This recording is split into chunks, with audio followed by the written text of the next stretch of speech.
आज के इस वीडियो के अंदर हम बात करने जा रहे हैं रेजिडुअल इनकम, जिसको हम RI भी बोलते हैं, उसके बारे में। सबसे पहले हम देखते हैं कि रेजिडुअल इनकम क्या होती है।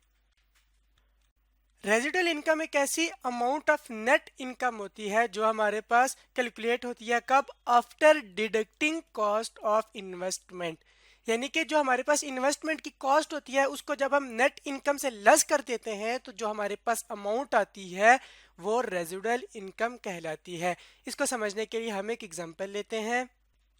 कि अगर हमने बैंक से लोन लिया है 1 लाख रुपीज़ का और उसने जो हमें इंटरेस्ट चार्ज करना है वो 15% के हिसाब से करना है, और इस वाले 1 लाख रुपीज़ को यूज़ किया है बिजनेसमैन ने अपने बिजनेस के अंदर, और उसने नेट इनकम जो जनरेट की है वो की है 20,000 रुपीज़ की। यानी कि उसने बैंक से 1 लाख रुपया लिया 15% इंटरेस्ट के ऊपर, और इसको यूज़ करते हुए उसने जो अपनी इनकम जनरेट किया या उसको जो प्रॉफिट हुआ है वो है 20,000 रुपीज़ का। अब अगर कोई कहे कि इसकी रेजिडुअल इनकम क्या होगी, तो कोई अगर कहे कि 20,000 इसकी रेजिडुअल इनकम है, तो बिल्कुल भी ऐसा नहीं है। क्यों? क्योंकि रेजिडुअल इनकम होती है हमारी net income after deducting cost of investment. यानी कि ये जो हमने 1 लाख रुपया लिया था इसके ऊपर हमने जो 15% इंटरेस्ट दिया, 15% इंटरेस्ट अगर हम इसके ले 1 लाख रुपीज़ का, तो ये हमारे पास आ जाता है रुपीज़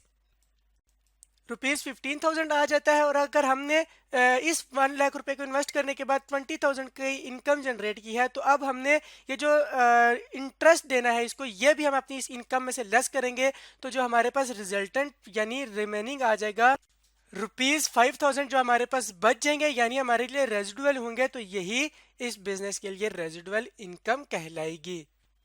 रेजिडुअल इनकम को बेसिकली मैनेजमेंट अकाउंटिंग के अंदर यूज किया जाता है for measuring performance of divisional manager. जिस तरह हमने पहले बात की थी कि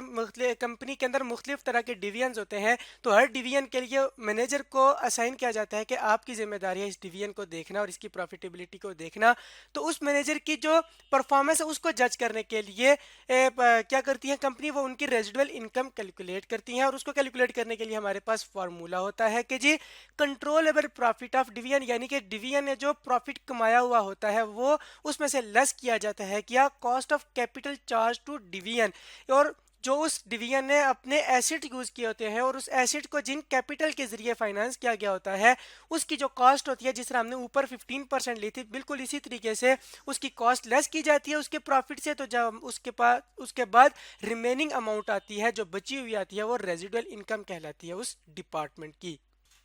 इसको भी हम इस तरीके से लेते हैं कि अगर डिवीजन ने 1 लाख रुपीज़ का प्रॉफिट अर्न किया है और वो 1 लाख का प्रॉफिट अर्न करने के लिए उसने जो कंपनी का कैपिटल का पोर्शन यूज किया है वो है 5 लाख रुपीज़ का। तो इसका मतलब ये हो गया कि डिवीजन ने कितना यूज किया, उसके कैपिटल का हिस्सा 5 लाख रुपीज़ का, और कंपनी की जो कॉस्ट ऑफ कैपिटल है वो है 15%। तो हम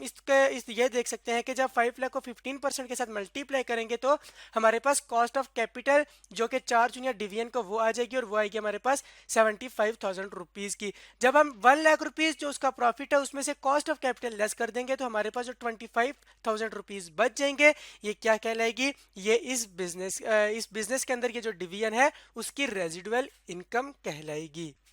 तो फिर अगर हमने किसी डिवीजन की रेजिडुअल इनकम देखनी हो तो वो हम ये कह सकते हैं कि the amount of net income generated in excess of minimum rate of return या कॉस्ट ऑफ कैपिटल। यानी कि किसी भी डिवीजन के लिए रेजिडुअल इनकम क्या होगी, ऐसी इनकम जो उसने जनरेट की है कब, उसने अपने जो minimum rate of return cost of capital, यहाँ पे जो हमारे पास 75,000 रुपीज़ आ रहा था, इससे ज़्यादा जो उसने नेट इनकम अर्न की है वो इस डिवीजन के लिए रेजिडुअल इनकम कहलाएगी, जो कि हमारे केस में आ रही है ₹25,000। इसके अलावा रेजिडुअल इनकम के लिए एक चीज़ का ख्याल रखना होता है कि ये हमेशा मेजर की जाती है एब्सोल्यूट टर्म्स के अंदर। जिस तरह हम यहाँ पे देख रहे हैं कि जो हमारे पास रेजिडुअल इनकम आई है ये रुपीज़ में आई है, तो यानी कि एब्सोल्यूट टर्म का मतलब ये है कि ये हमेशा रुपीज़ के अंदर ही कैलकुलेट होगी, 25,000 रुपीज़ जिस तरह हमने यहाँ पे कैलकुलेट किए हैं। और इसके साथ साथ ये भी है कि जब हम रेजिडुअल इनकम कैलकुलेट कर रहे होते हैं तो कॉस्ट ऑफ कैपिटल जो कंपनी का होता है जो उसके लिए बहुत मैटर कर रही होती है, जिस तरह यहाँ पे हम देख रहे हैं, उसको भी हम इंक्लूड कर रहे होते हैं या उसको हम कंसीडर कर रहे होते हैं, यानी कि इनकॉर्पोरेट कर रहे होते हैं रेजिडुअल इनकम की कैलकुलेशन के अंदर। इसके अलावा हमने रेजिडुअल इनकम के लिए एक और पॉइंट ये लिखा कि जी residual income approach is better than return on investment approach. Return on investment यानी ROI जो हमने इससे पिछले वीडियो के अंदर उसको डिस्कस किया था, उसके लिए कहा गया है कि जी रेजिडुअल इनकम जो है वो रिटर्न ऑन इन्वेस्टमेंट अप्रोच से ज़्यादा बेहतर है। वो क्यों बेहतर है, किस तरह बेहतर है, इसको अभी हम देखते हैं। इसको समझने के लिए अगर हम एक एग्जांपल लेते हैं और ये कहते हैं कि जी हमारे पास एक डिपार्टमेंट है जिसको अगर नई इन्वेस्टमेंट मिल जाए तो उससे उसको रिटर्न ऑन इन्वेस्टमेंट जो जनरेट होगा उसके लिए वो 10% होगा, लेकिन उसी डिपार्टमेंट का या डिवीजन का जो एग्जिस्टिंग रिटर्न ऑन इन्वेस्टमेंट है वो है 8%। तो इसका मतलब ये हो गया कि वो जो डिपार्टमेंट होगा जिसका अभी 8% रिटर्न ऑन इन्वेस्टमेंट है तो वो ये ज़रूर चाहेगा कि वो 10% वाली इन्वेस्टमेंट ले, ताकि उसका जो ओवरऑल ROI यानी रिटर्न ऑन इन्वेस्टमेंट है वो इंक्रीज कर जाए और उसकी परफॉर्मेंस बेहतर हो। लेकिन अगर हम यही चीज़ कंसीडर करें और देखें कि अगर इस कंपनी का ओवरऑल जो कॉस्ट ऑफ कैपिटल है वो है 15%, तो इस केस में क्या हो रहा है कि वो जो कंपनी है या वो जो डिवीजन है सॉरी, वो क्या कर रहा है, अपनी 15% वाली कॉस्ट लगा के जस्ट कितने कमा रहा है, 10% कमा रहा है। तो इसका मतलब ये हो गया कि वो जो अपनी जेब से कंपनी पे करेगी कॉस्ट ऑफ कैपिटल वो कितनी होगी, 15%,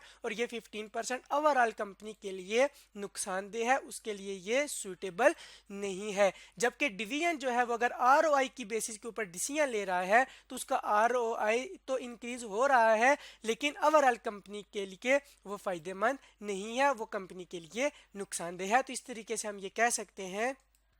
कि इट इज इन यानी कि जो रेजिडुअल इनकम है वो बेस्ट इंटरेस्ट में है किसके, कंपनी के एज अ होल। अगर हम पूरी कंपनी की बात करें तो रेजिडुअल इनकम जो है वो एज अ होल कंपनी के लिए सुइटेबल रहती है। उसके अंदर हम क्योंकि इनकॉर्पोरेट कर रहे होते हैं कॉस्ट ऑफ कैपिटल, और हमें ये पता चल रहा होता है कि अगर हमने 1 लाख रुपए इन्वेस्ट करना है तो वहां से अगर 10% हमें रिटर्न आ रहा है यानी कि 10,000 रुपए, तो अगर हमने उसके लिए जो कॉस्ट देनी है 1 लाख रुपए की वो 15% है यानी 15,000 रुपए, तो हम कभी भी उसके अंदर इन्वेस्टमेंट नहीं करेंगे। हम ये चाहेंगे कि ऐसी जगह इन्वेस्टमेंट करें जहां से हमें ये जो हमारी कॉस्ट ऑफ कैपिटल 15% यानी 15,000 रुपए है इससे ज्यादा की इनकम मिल सके।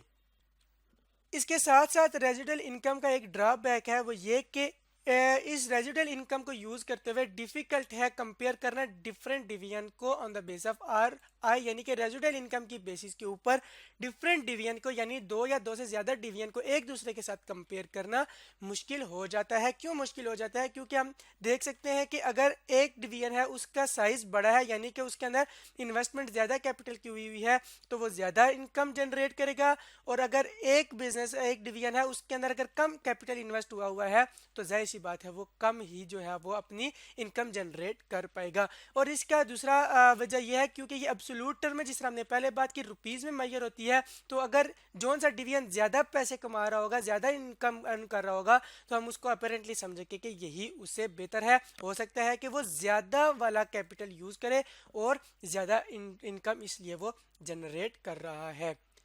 तो इस तरह आज की इस वीडियो के अंदर हमने रेजिडुअल इनकम के बारे में बात की है।